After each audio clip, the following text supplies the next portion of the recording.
এই ছেলেটা শুধুমাত্র লাকড়ি খেয়েই বেঁচে থাকতে পারে, কারণ তার বুকের ভেতরে যে আগুন জ্বলছিল সেটা নিভে গেলেই সে মরে যাবে। এই জন্য সে নিজেকে বাঁচিয়ে রাখার জন্য সবসময় লাকড়ি খেত।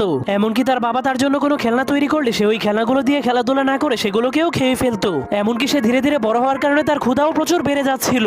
এই জন্য সে ক্ষুধা মেটানোর জন্য নিজের ঘরের ফার্নিচার এবং ঘরের চালকেও খেতে শুরু করে দেয়। কিন্তু একদিন যখন সে ঘরের পিলারকে খেতে শুরু করে তখন সেই পিলারের মধ্যে ফাটল ধরে যায়, যার কারণে পুরো ঘর ভেঙে তার উপরে পড়ে যায়। কিন্তু তার বাবা অনেক কষ্ট করে তাকে বাঁচিয়ে দেয়।